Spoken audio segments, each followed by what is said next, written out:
Hello everyone and welcome back to another video. This is Eisenherz with the final part of my tournament prep mini-series. For the past few weeks I've been logging my tournament preparation, and last weekend I actually managed to get a top 4 placing at the Jeweled Lotus Latin Cup tournament in Hamburg, Germany. So let's have a look at my games from the tournament and reflect on my tournament preparation as well as the tournament itself. Game 1 was Joyra versus me versus Krenko versus Tajik. This game was all about politics. Player 3 and 4 had little experience with CDH, so I mostly had to find a way to stop player 1 from storming off before I could assemble a win. I kept a hand with mostly fast mana and a Wishclaw talisman. I was able to remove Joyra once by flipping into a random removal spell with my Ragavan, which slowed down player 1 immensely. After they deployed a Rhystic Study, I convinced my opponents to not feed it if they didn't need the mana to cast any more spells. This gave me the time to set up my win by using Wishclaw talisman to tutor for Tainted Pact. I then cut a deal with player 4. I gave them the Wishclaw to tutor something they would need and then give it back to me.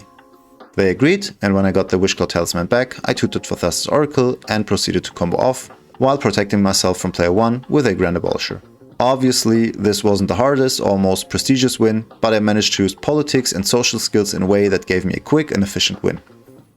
After the round was over, we managed to play a more casual round, which I felt was needed so that player 3 and 4 would still have a fun experience at the tournament.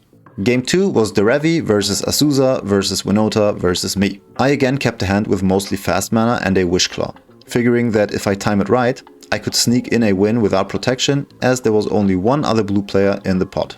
Unfortunately, Winota had an incredible start, deploying 2 triggering creatures on turn 1, and following up with Winota on turn 2.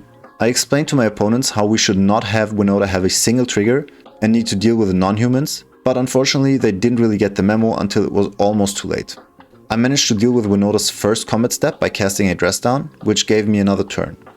I then deployed a Wishclaw and used it to grab Ad Nauseam, and gave it to player 2, who promised to use it to grab Force of Vigor to destroy Winota's non-human creatures. For some reason, player 1 then decided to cast a totally random Collector Oof, which shut down the Wishclaw. This meant that Winota could now swing at me with at least 2 non-humans. And guess what happened? My life total was pressured a ton, and Winota's board quickly got out of hand. After realizing their mistake, player 1 traded their Oof with my Ragavan, which freed the Wishclaw. Player 2 now tutored for removal, but of course they had to grab something more impactful, so they tutored up their Bane of Progress.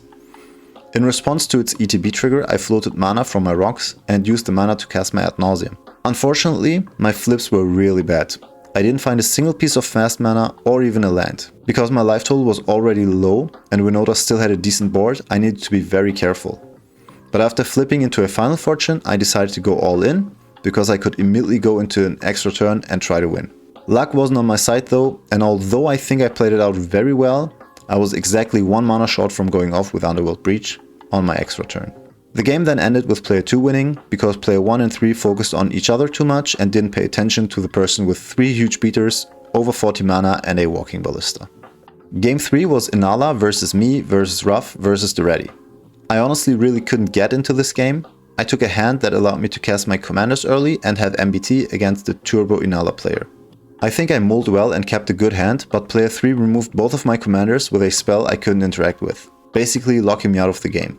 I was still able to stop Inala's first win attempt with the MBT, and player 4 was able to stop their second win attempt, but everyone was basically in top deck mode at that point, and as would be expected, the Turbo deck going first managed to draw into a third win attempt by turn 5, which finally was successful for them.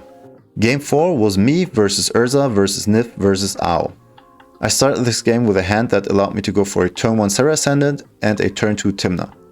But by turn 2 there was already a Dranith in play. This game turned into a complete stacks fest really fast. Urza, Nif Mizzet and especially Ao created a lock that didn't allow anyone to do anything really. I was actually able to use Serra Ascendant to get to over 80 life, but for some reason the Owl player didn't use their window of opportunity to deal with the Nif Mizzet player, which gave them a chance to rebuild, lock out the Owl player, and we basically had a stalemate from that moment on. The game finally ended in a draw after time was called. Funnily enough though, game 5 was against the same opponents but in a different turn order. This time it was Urza versus Ao versus Nif Mizzet versus me. This game was vastly different. While the Urza player presented 2 win attempts fairly early, first with Grim Monolith and later with Isochron Scepter, the Owl player was able to get a huge board presence with multiple death triggers. Around turn 6 I figured that most interaction was drawn out and I noticed that the Urza player was trying to set up for a win via polymorph. So I decided to go for a little bit of a risky move. I gave the Urza player a tip on how to tap their mana sources so that they would have a blue mana open to use for their Ether Spellbomb if Niv-Mizzet was trying to go off with Curiosity or Ophidian Eye. They kept the Spellbomb open to remove the Archon Ephemeria before going off, but after the Niv-Mizzet player already cast their spell for turn, I talked the Urza player into bouncing Niv-Mizzet, so that they wouldn't be able to go off on top of the Urza player's win attempt. In the Niv-Mizzet player's end step, I then cast Tainted Pact and took the second to last card from my library into my hand. Bouncing the Niv-Mizzet was also really good for me because they wouldn't be able to go off with Ophidian Eye and they wouldn't be able to cast Fierce Guardianship or Deflecting Sword for free.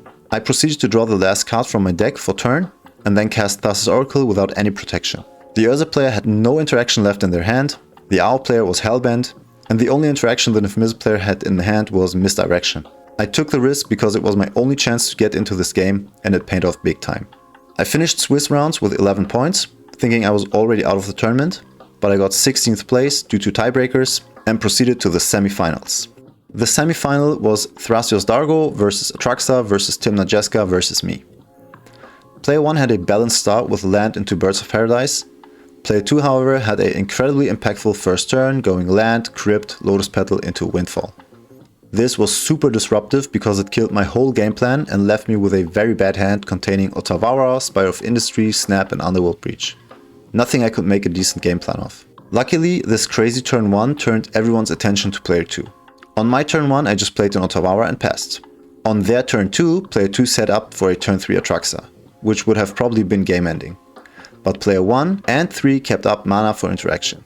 I drew into Mnemonic Betrayal, played Spire of Industry and passed, thinking I won't ever get into this game, because I was super mana screwed. Well, on turn 3, player 2 was silenced in their upkeep, which gave me another turn. Player 3 then tried to reanimate my Ranger Captain of Eos on their turn, but player 2 reacted with a Noxious Revival, putting the Ranger Captain on top of my deck, effectively locking me out of the game for another turn and stopping the reanimate with a single spell. A superb play in my opinion. However, I was able to talk player 3 into attacking player 2 with their Hope of Girapur and me with their Ragavan in order to exile the Ranger Captain from the top of my library, so that I could maybe find an answer to the inevitable Atraxa and so that they could sacrifice the Hope of Girapur to pseudo-silence player 2. On my turn, I then drew into a Soul Ring, which turned the whole game around as it allowed me to go for a risky win. I cast the Soul Ring and bounced player 1's Thrasios with my Snap, untapping my 2 lands and shutting off potential Fierce Guardianship. I used my last mana to cast Mnemonic Betrayal and cast all the mana rocks from my opponent's graveyards, which were put there through the turn 1 Windfall. I then cast my Underworld Breach, as well as player 2's Grinding Station via Mnemonic Betrayal, which then allowed me to mill my whole deck until I found Lion's Eye Diamond and Thassa's Oracle. As expected, player 1 couldn't interact because they tapped out for Thrasios with Fierce Guardianship in hand, and because of the Hope of Girapur, player 2 was also shut off from interacting with me. This win just felt so incredibly good because I turned a hopeless situation around out of basically nowhere, using my whole repertoire of social skills, politics, meta knowledge and experience with Sans Blue breach lines. After sneaking in this crazy win and gaining a lot of confidence, I proceeded to the final pot, which was Inala versus Kenrith versus Jorah versus me. While player 1 and 2 had fairly slow starts, player 3 was able to assemble everything they needed to storm off on turn 2. They had Jorah, Emry, Mystic Forge and a ton of artifacts. On my turn 1 I just deployed Lotho, expecting to generate enough mana to combo off on my next turn, with protection via Grand Abolisher. On their turn 3, player 1 stole player 3's Jorah with Gilded Drake and tutored for what we assumed was Spellseeker. Player 2 cast Mothering Tithe and used Tainted Pact to tutor up Kinnan and cast it. They passed to player 3. Player 3 was then able to storm off by using a top deck Imposter mech to copy Jorah. In order to stop them, player 1 activated Otawara to bounce Jorah, so that there was no copy target. Unfortunately, player 3 easily had enough mana to recast Jorah, so I had to use my Tainted Pact to dig for interaction. I flipped into MBT and exiled Jorah, but again they could just recast it by using LED twice with Emry. At that point, we basically had no way to stop them anymore, unless they whiffed. But they didn't. Our only interaction was player 2's Orcish Bowmaster as well as my own Orcish Bowmaster. But we weren't able to deal lethal damage to Jorah, because they just replaced their Drought with Words of Wind, bouncing our whole boards. Player 3 then won the game with an incredibly well executed Storm turn. GG. While my position in the last game was suboptimal and the loss kind of felt like it could have been averted and turned into a win for me, I'm still super happy with my result. Not only did I improve from my last tournament, but I can also honestly say that I got all the wins that I could have gotten and didn't make any substantial misplays. This kind of gives me a sense of accomplishment and also proves that the time and work I put into prepping for this tournament really paid out and was worth every minute. Methodically tracking my games, taking notes on unique lines, learning which hands to keep and which hands to mull away, practicing my sequencing, making mistakes and learning from them, taking notes on my winning and losing turns, and obviously refining my deck brought my piloting to the next level. So looking back, I really think I did well, and I will use this approach for future preparations for tournaments. The tournament itself was definitely a highlight for me as a CDH player, so I want to give a huge shout out to all the tournament organizers. They did a really great job. And I also want to shout out the judges and the attendees. Sitting face to face with your opponents in a well-organized tournament and a nice environment just really beats an online tournament. Politics and social skills play a much bigger role and can be utilized much more efficiently when you're sitting face to face with people than in an online tournament. I just really love the experience and I'm looking forward to a lot more in-person CDH tournaments here in Germany. And in fact, I already signed up for the next in-person CDH tournament, which will also be held in Hamburg. Alongside playing against skilled opponents and proving myself as a CDH player, another personal highlight for me was the community feedback I got from a lot of people that were attending the tournament. Almost everyone knew who I was, knew my channel, knew my primers, and was happy to meet me and talk to me. I just felt so appreciated as a content creator and it gave me a huge boost. I was able to connect with a lot of CDH players from Germany. I even signed some playmats and got a lot more people onto my Discord channel. And some players even signed up for my one-on-one coaching and brewing sessions. I just want to say here that I felt so appreciated. It was just such a great feeling meeting all of you guys, and I'm really looking forward to meet you guys again. And just thank you so much for your support. Overall, I strongly feel like this could be the kickoff for CDH tournaments in Germany.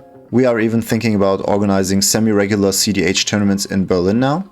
We are already looking for locations, sponsors, players, and everything else you need for a successful CDH tournament. So definitely stay tuned for that. I will keep you guys updated if anything comes of it, but I really hope it does because I just want to get the CDH community in Germany to the next level.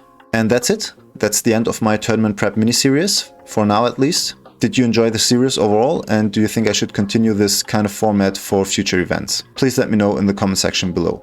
And if you're interested in one-on-one coaching or brewing support, hit me up via Discord or via Twitter. Don't forget to like the video, share it with your friends, and of course, subscribe to my channel for more content in the future. This is Eisenherz and auf Wiedersehen.